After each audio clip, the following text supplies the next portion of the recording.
Assalamualaikum warahmatullahi wabarakatuh. Jadi kali ini kita akan membahas tentang anamnesis dan pemeriksaan fisik pada anak dan bayi ya. Jadi dua ya, anak dan bayi.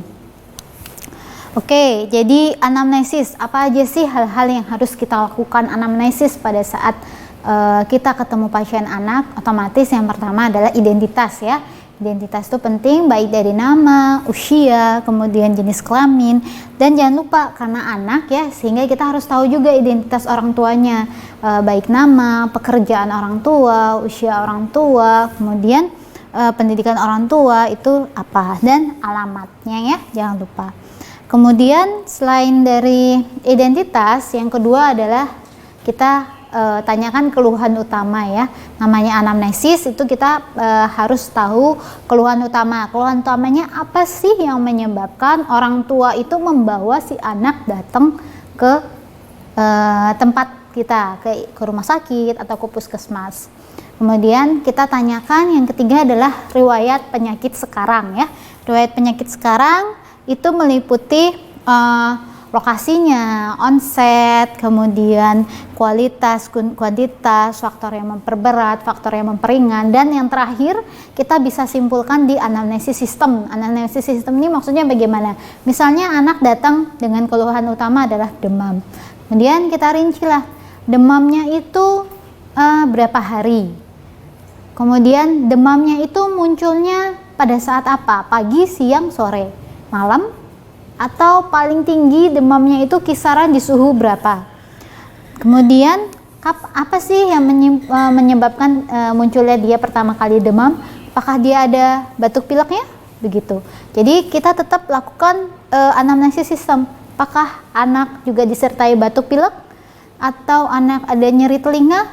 Atau anak ada paru-paru ya, misalnya dia sesak nafas, jantung berdebar gitu. Jadi kita anamnesis sistem secara keseluruhan dengan sistematis ya, gitu untuk terakhirnya. Kemudian riwayat penyakit lampau ya, riwayat penyakit lampau sebelumnya anak pernah dirawat mungkin dengan sakit apa gitu ya, atau ada penyakit apa dulu waktu pas lahir bagaimana. Nah kemudian pedigree pada anak, anamnesis pedigree ini juga sangat penting ya. Karena untuk melihat apakah ada riwayat penyakit yang diturunkan atau tidak dari kedua orang tua gitu, atau bagaimana riwayat sakit pada keluarga ya, terutama untuk penyakit-penyakit yang genetik, yang ada kelainan genetiknya ya, kelainan kromosom, itu kita tanyakan dilacak dua generasi ya. Jadi dari bapak ibunya, kemudian kakek neneknya, terus bapak ibunya dari si kakek nenek ini bagaimana, itu kita lacak dua generasi.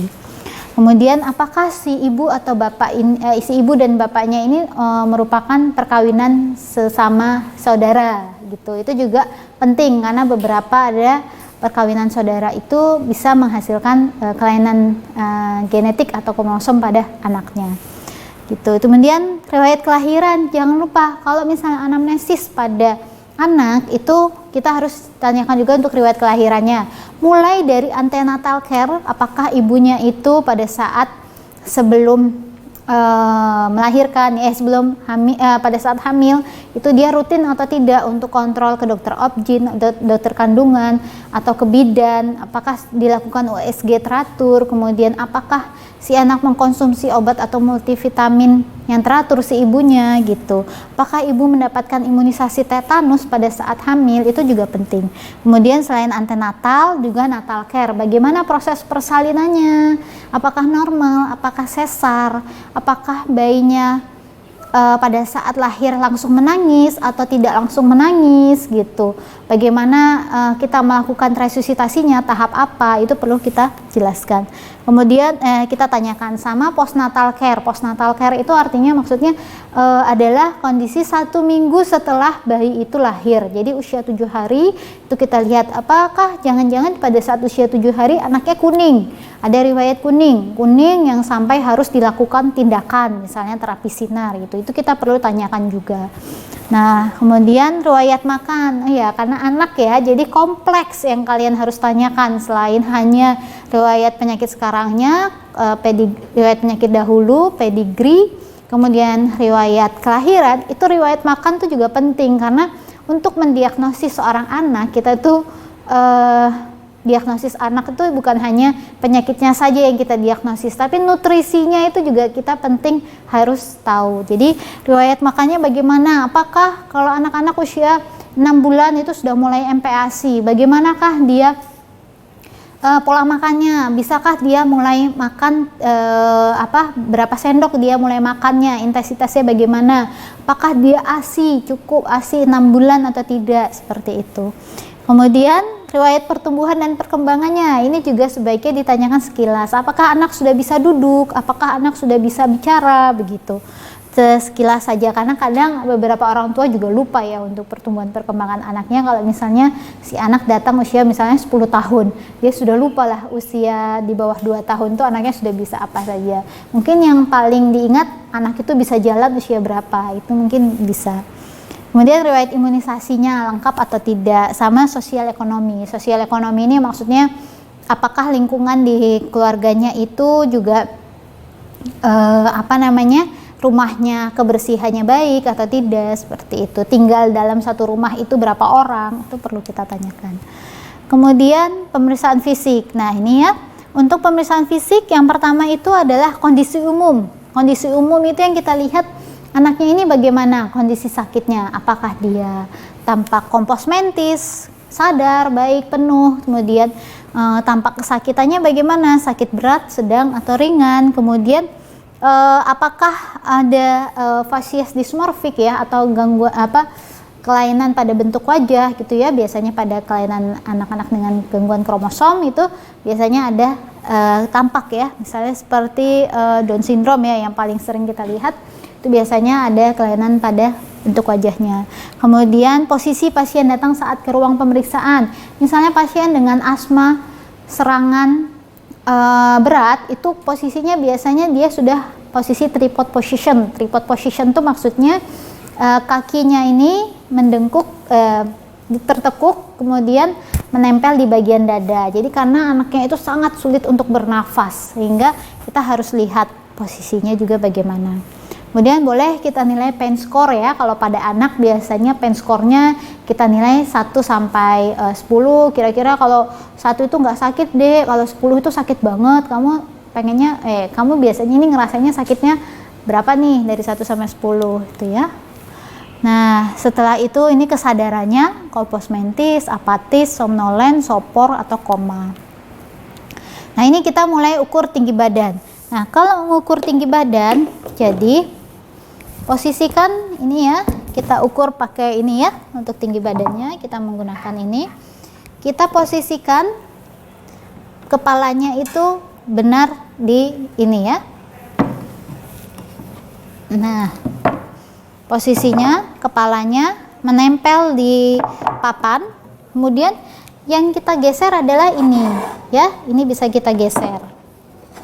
Nah, ini sebaiknya pada anak itu kita luruskan dulu deh kakinya ya.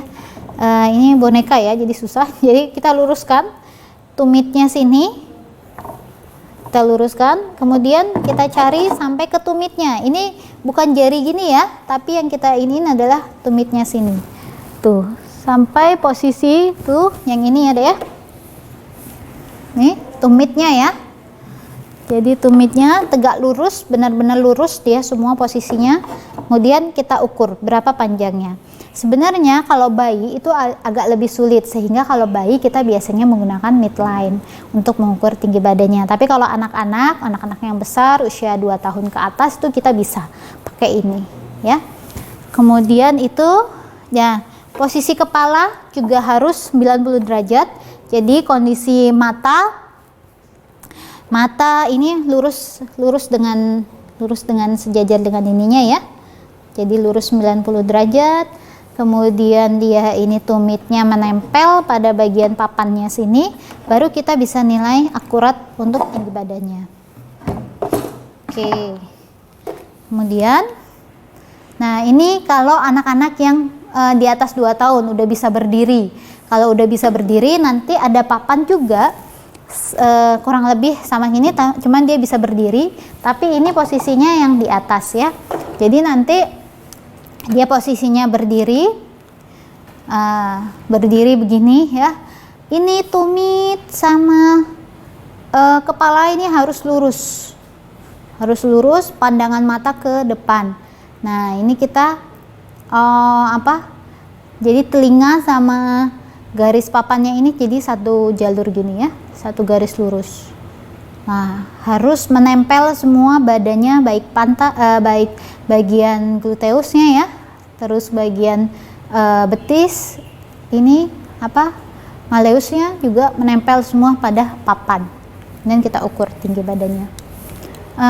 Nah untuk berat badan itu pada bayi-bayi ya, bayi-bayi nanti usia di bawah dia 1 tahun, itu kita menggunakannya ini ya deh ya, berat badan ini ya. Nah kalau kita mau ngukur di sini, itu kita harus pastikan dulu sampai jarumnya ini ke angka 0 ya. Ke angka 0 sudah kita atur sini ya, nanti ini kan ada angkanya ya. Kita atur angkanya. Kemudian bayi harus dilepaskan semuanya. Baju, popok semua itu dilepas. Baju, popok semua dilepas. Jadi posisinya bayinya dalam kondisi telanjang ya, baru kita timbang. Nah ini posisi sudah 0 ya, kemudian kita taruh ya, sudah, kemudian kita lepas. Nanti di sini ada bacaannya, ada 1 kilo, 2 kilo, 3 kilo. Nah nanti di sini tinggal kita nilai berat badannya dia ini berapa. Ini kalau bayi, tapi kalau anak-anak udah bisa berdiri begitu ya timbang saja menggunakan timbangan biasa. Nah untuk berat badan dan tinggi badan untuk anak-anak itu kita masukkan dia ke dalam growth chart tadi ya. Ini growth chartnya ya, growth chart berat badan dan tinggi badan atau panjang badan. Untuk anak-anak ini nanti kalian lihat di sini ya deh ya, lihat berat badan, weight for age, artinya kita memasukkan berat badan berdasarkan usia. Nanti dilihat ini usianya, ini 2 sampai 5 tahun.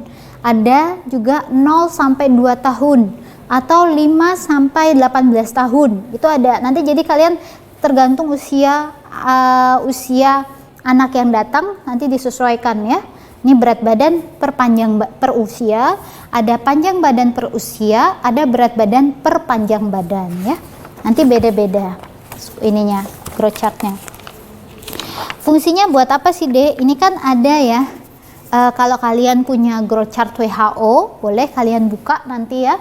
Di situ ada nih ada angkanya di sini 3, 2, 0, minus 2, minus 3. Ini ya growth chartnya. 0 itu artinya dia persentil 0, median, nilai tengahnya itu di sini, nilai tengah. Kemudian minus 3 untuk anak-anak dengan interpretasinya ya, untuk anak-anak dengan berat badan per usia di bawah minus 3, di bawah sini. Jadi misalnya nanti kalian, ini kan usianya deh, ini berat badannya. Misalnya anak usia datang ke kalian 3 tahun ya, ini ya garisnya gini, 3 tahun. Ini kali ini 3 tahun, berat badannya dia cuman 7 kilo. Nanti kalian plot di sini deh, 3 tahun berat badan 7 kilo. Nah nanti titiknya ada di bawah minus 3 ini, di sini. Itu artinya anaknya itu severely underweight, sangat berat badan sangat jelek, buruk gitu. Jadi gizi buruk ya, berat badan buruk, severely underweight, yang sebelah sini. Kemudian Kalau misalnya dia berat badannya di antara -3 sampai -2, jadi misalnya berat badannya dia itu adalah 9,5 di sini, di antara tengah-tengah antara -3 -2, itu artinya adalah dia underweight atau gizi kurang ya, gizinya kurang. Tapi kalau misalnya di antara -2 sampai 2 plus 2 sampai angka 2 ini, itu artinya gizinya normal ya. Nanti kalau 2 sampai 3 di sini itu ada namanya overweight atau berat badan lebih ya. Tapi kalau sudah positif 3 ke atas itu artinya obesitas anaknya. Itu nanti untuk berat badan per usia. Tapi kalau untuk panjang badan itu nanti ada sangat pendek, severely stunted, atau nanti ya ini ya tinggi badan ya, nanti sama juga, ini kan ada 3, 2, 0, -2, -3. Kalau di bawah -3 berarti severely stunted, sangat pendek. Kalau -3 sampai -2 stunted, pendek. Kalau -2 sampai 2 itu normal. Kalau yang ke atasnya itu dia masih normal ya. Kalau panjang badan. Terus nanti disimpulkannya, selain berat badan per usia, berat panjang badan per usia, nanti kalian harus ngeplotkan juga di panjang badan per berat badan. Nah, itulah kesimpulan dari gizinya itu. Kalau misalnya berat badan per panjang badannya itu di bawah -3, berarti dia gizi buruk deh. Tapi kalau misalnya panjang badan berarti berat badannya dia per panjang badannya itu -3 sampai -2, dia masuknya adalah gizi kurang. Itu ya. Nah, sedangkan kalau untuk anak-anak di atas 5 tahun itu kita biasanya menggunakannya BMI for age. Jadi body mass index ini ya, untuk anak-anak di atas 5 tahun kita menggunakannya berat badan dibagi tinggi badan kuadrat per meter dalam meter ya. Itu nanti ada growth chartnya juga, BMI for age-nya. Terus nah ini jangan lupa juga berat badan, tinggi badan, kemudian kita ukur lingkar kepala. Nah, untuk pengukuran lingkar kepala ini kita harus lihat dari sini deh. Garisnya ini, midline-nya ini harus di atas glabellanya ini ya. Alis ya, di atas alis, diputer di atas alis, di sini di atas alis sampai ke bagian atas telinga, sampai bagian paling menonjol di belakang kepala, occipital ya. Di bagian occipital yang menonjol kita lingkarkan. Nah, sini ya. Yang benar begini ya deh ya. Jadi mulai dari occipital melingkar ke telinga, terus ininya di glabellanya. Nanti kita nih ya, occipital, nanti kita baca.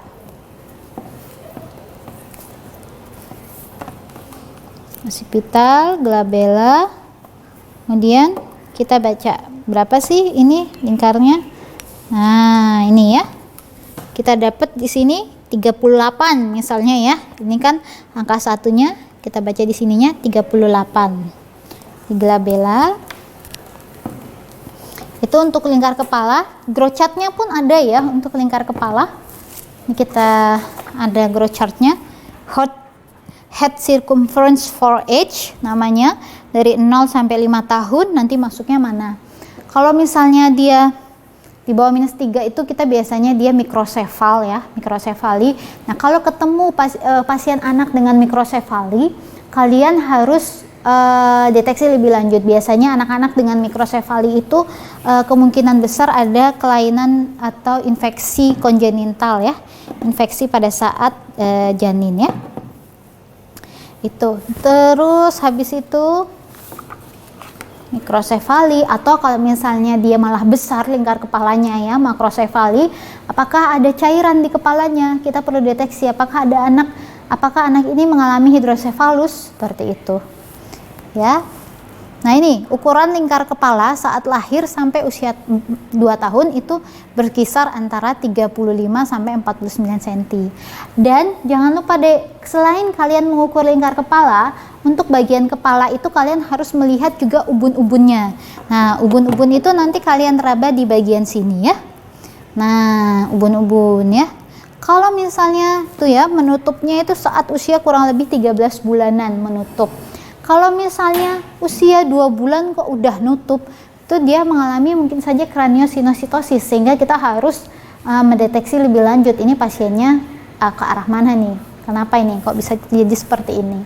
Nah, jadi kalian selain mengukur lingkar kepala juga harus lihat ubun-ubunnya. Nah, kemudian pemeriksaan fisik lain nanti nadi ya. Nadi otomatis kalau bayi atau anak tuh kita susah ya ngerabanya ya. Kalau di sini ya, kita susah. Jadi biasanya kalau untuk anak-anak kita atau bayi itu kita menggunakan bantuan stetoskop. Nanti stetoskop kita periksa di jantungnya ya, berapa mengukur nadinya dia. Jangan lupa kalau periksa anak tuh dibuka ya bajunya ya. Periksa anak atau periksa dewasa harus dibuka bajunya ya, karena kita kalau pakai alas nggak kedengeran nanti. Kemudian nadinya, bagaimana frekuensi nadi dihitung dalam 60 detik ya. Kalau anak itu karena nadinya itu cenderung lebih cepat ya, sehingga kita harus menghitungnya dalam 1 menit ya, atau 60 detik. Kemudian iramanya bagaimana, kualitasnya, ini ada range normal ya untuk bayi-bayi ya, untuk range nadinya. Kemudian laju nafas ini atau respirasi rate ya, atau laju nafasnya dia biasanya kita lihat bergantung usia juga. Usia 0 sampai 1 tahun itu 30 sampai 60. Biasanya ya Dek ya, kalau misalnya anak-anak dengan pneumonia atau sesak nafas pada usia 1 sampai 3 tahun kita dapatkan respirasi rate-nya itu 50 atau 60, ya berarti dia udah cepet ya. Jadi ingatlah range normal ini ya. Range normalnya ini ya untuk bayi-bayi ya, atau untuk anak. Nah, untuk periksa pada anak itu kan kalau pada anak yang sudah lebih besar atau dewasa, kita mau taktil fremitusnya bisa Pak sebutkan wolu-wolu, Pak sebutkan ini, bisa. Tapi kalau anak-anak kan kita nggak bisa menilai gitu ya untuk palpasi getarannya ya. Jadi biasanya mungkin kita hanya pegang saja. Mungkin kan biasanya anaknya nangis ya, itu aja cukup dengan mungkin kalau ketika anaknya nangis atau anaknya bicara ya sudah, kita menggunakan itu saja. Karena kalau untuk kita mengharapkan si anak ngomong 77 atau wolu-wolu kan akan sangat sulit gitu. Nanti kita hitung juga dalam 60 dalam 1 menit ya, 60 detik untuk laju nafas dan laju nadinya. Kemudian untuk anak itu nanti untuk pemeriksaan dada itu kita harus lihat deh untuk pemeriksaan dada bagaimana tarikan dinding dadanya, tarikannya di sebelah sini ya, apakah ada retraksi atau tidak, kemudian apakah retraksinya di bawah kosta, di antar kosta, interkosta, atau di malah di bagian sini suprasternalnya. Beberapa anak dengan laringomalacia itu kita temukan ada seperti retraksi di suprasternalnya gitu ya. Kemudian inspeksi, palpasi tadi ya. Kemudian perkusi bisa kita lakukan ya. Oh ya, kalau mau lakukan perkusi itu jangan ke sini ke bawah terus. Ini buat apa? Kita perkusi itu ingin membandingkan antara paru kanan dan paru kiri, sehingga kita harus perkusi sebelah sini dulu, kemudian sebelah sini, ganti-gantian deh, sehingga kita dapat membandingkan apakah kedua suaranya ini ada perbedaan atau tidak. Kemudian setelah perkusi baru kita auskultasi ya. Kalau auskultasi pada bayi itu di seluruh lapang paru ya, mulai dari bagian atasnya ya, suprasternal, kita lihat apakah ada stridor atau tidak. Kemudian bagian bronkialnya ya, ini bagian bawahnya juga kita nilai ya, apakah ada bagian basal itu kita nilai, karena pada pneumonia itu biasanya bagian basalnya itu yang terdengar seperti suara krepitasi ya, seperti krepitasi itu seperti rambut yang seperti apa, kresek-kresek gitu deh nanti di bagian bawahnya. Oke, terus tekanan darah. Nah, tekanan darah pada anak itu beberapa perlu dilakukan pemeriksaan, dan kita harus juga kalau pada anak, kalau pada dewasa enak ukuran berapapun bisa, tapi kalau pada anak itu kita harus lihat ininya deh, apa untuk mana nih kan, beda kan, ini berarti untuk child, untuk anak-anak yang di atas dia 2 tahunan ya, ini child, ini infant, itu dia di bawah 1 bulan, ini 1 bulan sampai 1 tahun ya. Dia ini neonate, ini infant, ini child. Ini udah ada gambarnya sebenarnya di sini. Jadi ini hanya untuk anak-anak yang child ya, di atas 2 tahun. Sedangkan kalau 1 bulan sampai 1 tahun nanti beda lagi ininya. Apa mansetnya ya? Mansetnya harus disesuaikan dengan usia anak, karena kalau mindsetnya beda, mindsetnya kebesaran atau mindsetnya kecil, itu akan membuat misinterpretasi dari hasilnya.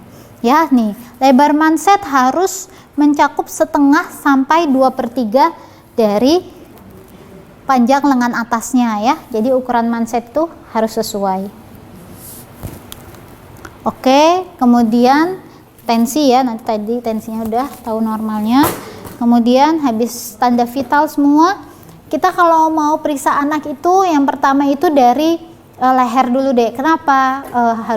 Sebenarnya sih boleh sih ya kalau mau dari kepala, cuman sebaiknya memang dari leher ke bawah baru terakhir kepala. Kenapa? Karena kalau kepala itu anaknya ngelihat kita gitu kan udah takut ya rasanya ya. Jadi mungkin kita perlu adaptasi pengenalan dulu, kita cek dulu lehernya. Leher dari belakang, limfonodinya bagaimana, apakah ada pembesaran atau tidak, limfadenopati. Kemudian karena periksanya anak-anak biasanya kita posisinya dia berbaring. Oke, kemudian toraks tadi ya, udah ya. Untuk parunya, jantung. Nah, pada anak-anak itu memang kita untuk menentukan batas jantung agak sulit ya, kalau pada bayi terutama. Sehingga biasanya kalau pada bayi gini kita periksanya langsung ke auskultasi, kita lihat, kita mendengarkan. Cuman kalau anak-anaknya lebih besar mungkin kita bisa menentukan batas jantungnya dia. Nah, nanti diinspeksi, palpasi, auskultasi ya, kita dengar bagaimana suara bunyi jantungnya. Nanti di sini kita lihat suara dari bunyi jantungnya aortal, pulmonalis, kemudian nanti kita lihat di mitralnya ya, mitral sama trikuspidnya ya, di sini. Oke, abdomen. Nah, untuk pemeriksaan abdomen, kalian jangan lupa deh, kalau mau periksa abdomen, kakinya harus ditekuk dulu ya. Kakinya kita minta pasien itu untuk menekuk kaki, kemudian kita lakukan inspeksi auskultasi dulu ya. Pada abdomen itu urutannya agak berbeda dengan pemeriksaan paru dan jantung. Kalau abdomen kita pertama itu auskultasi dulu, kita dengarkan dulu bunyi perutnya, peristaltiknya bagaimana, kita dengarkan. Kemudian habis itu peristaltik baru kita lakukan perkusi ya. Perkusi tadi inspeksi sudah, auskultasi, terus kita lakukan perkusi. Kita lihat apakah timpani atau tidak ya. Kemudian terakhir itu adalah baru palpasi ya. Ini agak kebalik urutannya. Kenapa terakhir baru palpasi? Karena kalau misalnya kita mau menilai palpasi tiba-tiba dia ada nyeri tekan, di sini sudah terlanjur kita tekan dia nyeri, untuk auskultasi dan perkusi kita agak kesulitan untuk melakukan pemeriksaannya. Sehingga kalau misalnya pada anak itu sebaiknya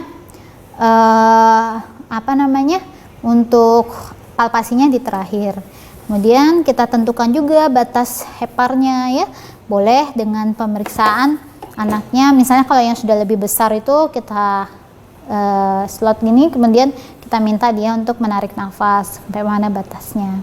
Atau kita lakukan perkusi dari bagian interkostal 4 ya sampai ke bawah sampai kita menemukan dul ya, dulness atau dulness. Kemudian dari bawah dari timpani ini sampai ketemu dulness juga, nanti kita nilai batas heparnya berapa. Nah ini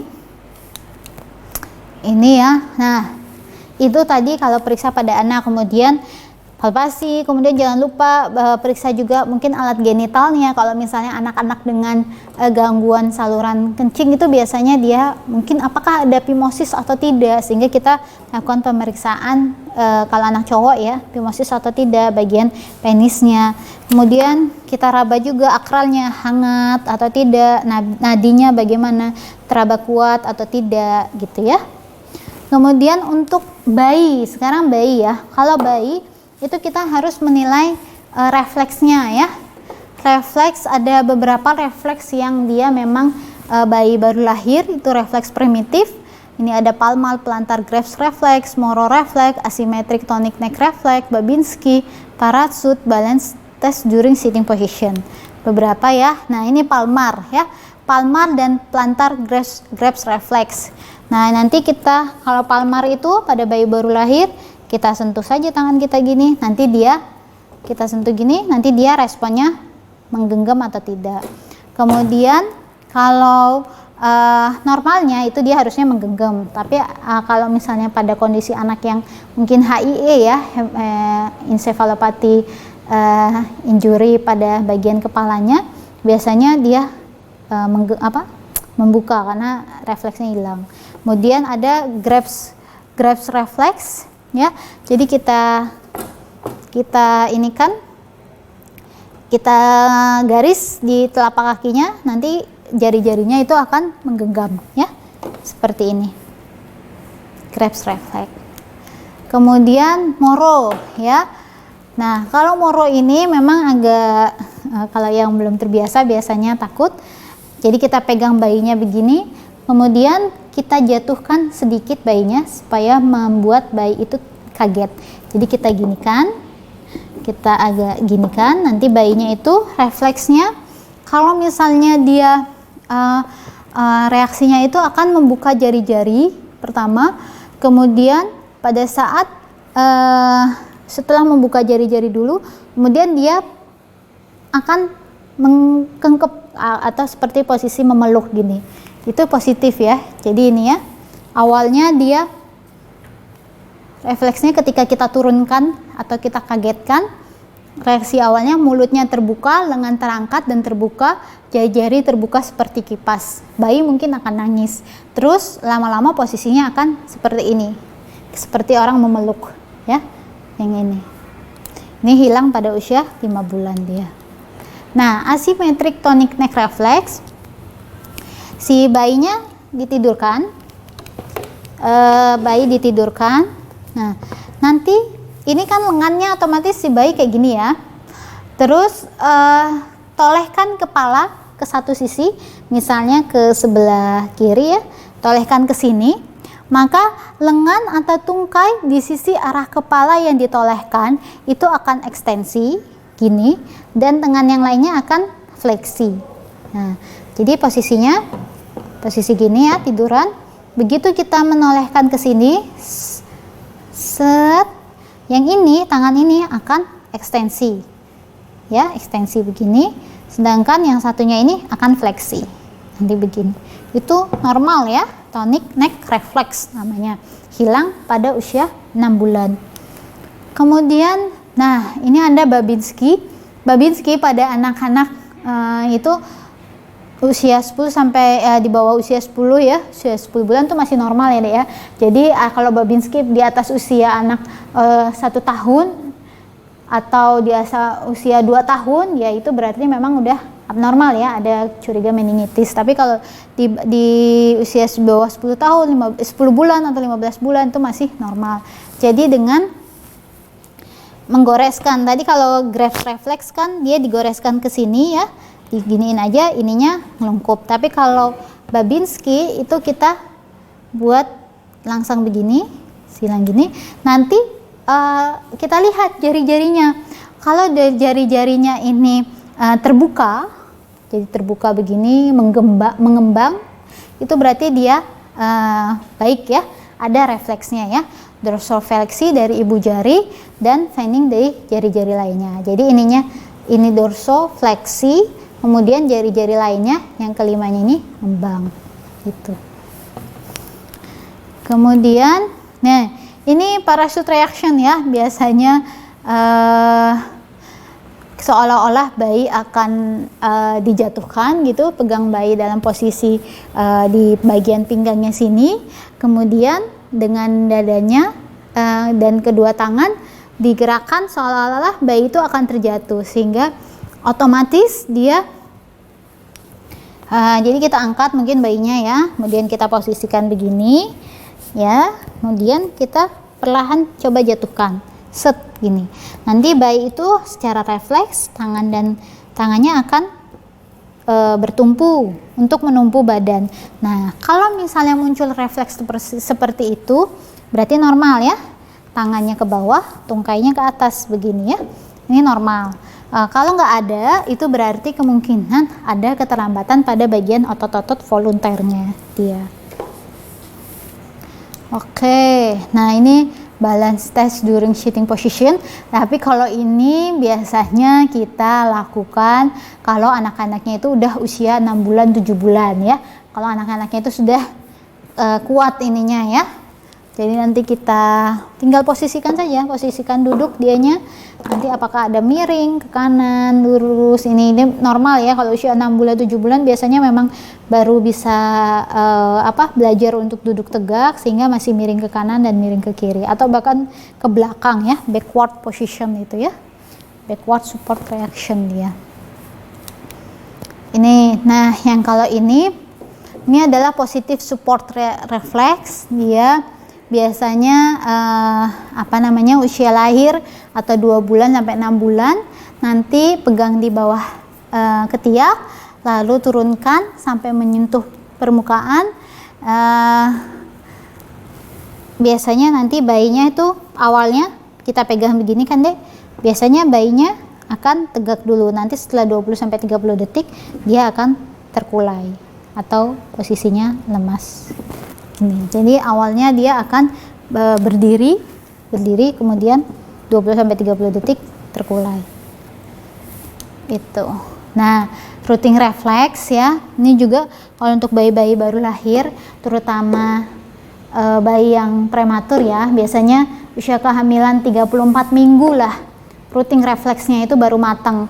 Tapi kalau di bawah 34 minggu biasanya rooting refleksnya agak belum matur, sehingga kita periksa saja nanti di sebelah sininya ya, di garis di perioral di sudut mulutnya, biasanya mulutnya akan terbuka dan menoleh ke kita, menoleh ke arah yang distimulasi. Terus dia seperti pengen ngisap-ngisap gitu. Jadi disentuh di sininya, nanti seperti seolah-olah menghisap. Nah, kalau ini Gallen's reflex ya, usia 0-2 bulan, pegang bayinya dengan satu tangan seperti ini, terus gores pada bagian punggungnya sini ada ya, 1 cm dari bahu sampai bokong. Nanti otomatis ketika kita lakukan gini, kemudian kita garis begini, nanti badannya akan menoleh ke arah yang kita garis gitu. Nah, terakhir nih ya, ada beberapa refleks atau tanda di mana bayi itu kita katakan atau anak itu abnormal. Ini adalah tanda-tanda Meninger signs ya. Meninger sign salah satunya itu adalah kaku kuduk ya. Ini yang refleks yang patologis ya, kaku kuduk. Nanti kalau misalnya bayinya anaknya itu lehernya kita tekuk ini, kok ada tahanan, dia nggak bisa, ini dagunya ini nggak bisa nempel ke bagian dada sini, kita baru beginikan saja dia sudah ada tahanan ya, berarti dia positif ya. Jadi kita pegang dadanya sini, kemudian kita ginikan, dia bisa nempel nih misalnya, oh berarti dia negatif untuk kaku kuduknya. Tapi kalau dia nggak bisa nempel, kita ginikan, kok ada tahanan, berarti dia positif Terus Brusinski 1 ini tadi sama. Jadi kita kalau mau periksa tanda meningial yang cepat sekaligus kaku kuduk dan periksa Brusinski 1-nya. Kaku kuduk tadi kita lihat gini, oh dia ngaku. Kemudian kita lihat kakinya Brusinski 1. Apakah pada saat kita gini kan kakinya juga terangkat? Kalau kakinya terangkat berarti dia positif ya, ada tanda-tanda rangsangan meningial tadi ya. Seperti ini gambarnya. Nih, ini untuk Brusinski 1. Sedangkan Brusinski 2-nya itu kita stimulasi di sini, ini akan ngangkat gitu. Itu untuk Brusinski 2-nya positif. Sedangkan untuk Courtney sign-nya jadi ada kan ini tadi ya Brusinski 2 kita tarik begini, fleksikan, nanti dia mengangkat. Courtney sign-nya kita kakinya ditekuk 180 derajat, apakah ada tahanan atau tidak? Kalau ada tahanan berarti dia positif, atau dia sakit gitu ya, dia berarti positif. Oke, itu ya sekilas tentang anamnesis dan pemeriksaan fisik serta refleks-refleks pada bayi baru lahir yang perlu kalian ketahui. Nanti di rumah dicoba juga memasukkan dalam growth chart ya Dek ya, dicoba saja. Nanti kalau misalnya ada yang bingung atau pengen nanya gitu boleh nanti via else atau bagaimana ya. Terima kasih. Assalamualaikum warahmatullahi wabarakatuh.